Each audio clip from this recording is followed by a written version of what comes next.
ایک دفعہ کا ذکر ہے کہ ایک چرواہا کرم دین اپنی بکریوں کو ندی کنارے لے گیا۔ کرم دین پیڑ کی چھاؤں میں آرام کرنے لگا اور دونوں بکریاں گھاس چرنے لگیں۔ پہلی بکری کو ندی کے دوسری طرف ہری ہری گھاس دکھائی دی۔ بکری بولی، اس طرف کتنی ہری ہری گھاس ہے، یہ تو بہت لذیذ ہوگی، میں اس پار جا کر وہ گھاس کھاؤں گی۔ میں پر کیسے جاؤں؟ تبھی بکری کی نظر ایک پیڑ کے تنے پر پڑی جو بہت لمبا تھا اور ندی کے اوپر گرا ہوا تھا اور ایک پل کی طرح بن گیا۔ بکری بہت خوش ہو گئی اور سوچنے لگی کہ اس پیڑ کے سہارے دوسری طرف جا سکتی ہوں۔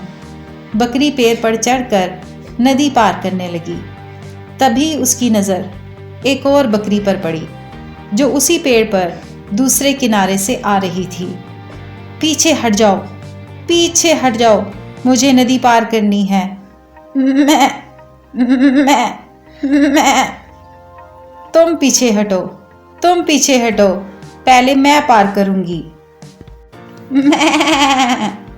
دونوں بکریاں آپس میں لڑنے جھگڑنے لگیں۔ پہلی بکری سمجھدار تھی، اس نے کہا، میں پیچھے نہیں ہٹوں گی مگر نیچے بیٹھ جاتی ہوں، تم میرے اوپر سے ٹپ کر دوسری طرف چلی جاؤ۔ میں جھگڑا کرنے کا کوئی فائدہ نہیں۔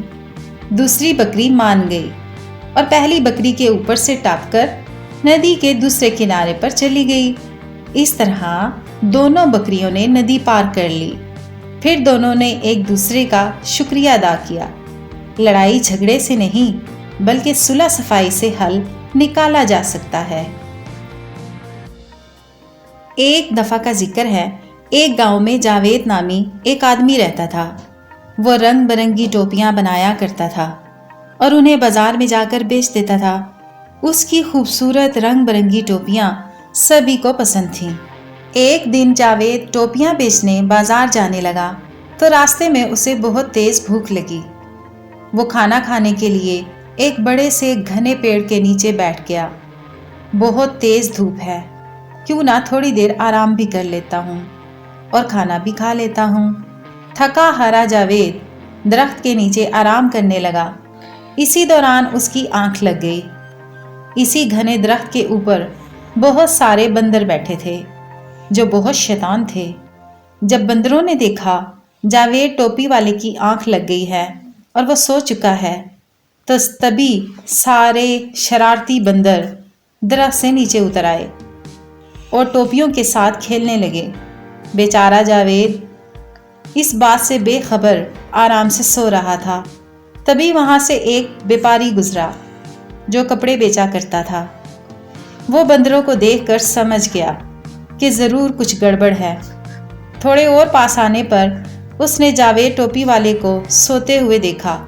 پھر اس نے جاوید کو جگایا۔ ارے او ٹوپی والے، جلدی اٹھو، بندر تمہاری ساری ٹوپیاں لے جا رہے ہیں، جلدی اٹھو، جلدی اٹھو۔ کیا؟ ارے میری ٹوپیاں، ارے بھائی تم ہی میری مدد کرو۔ بیپاری بہت ہوشیار تھا، اس نے جاوید کی مدد کرنے کی سوچی۔ اچانک بیپاری نے اونچا اونچا ہنسنا شروع کر دیا۔ سبھی بندروں کا دھیان بیپاری کی طرف چلا گیا اور سارے بندر زور زور سے ہنسنے لگے۔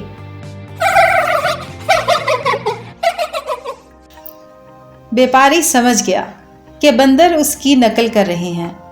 بیپاری نے اپنی اور جاوید کی ٹوپی زمین پر پھینک دی۔ سبھی بندروں نے بھی ویسا ہی کیا جیسا بیپاری نے کیا تھا۔ ایک دوسرے کی ٹوپی اتار کر زمین پر پھینک دی اور اس طرح ٹوپی والے جاوید کو اپنی ساری ٹوپیاں مل گئیں اور بندر بیپاری کے ساتھ زور زور سے ہنسنے لگے۔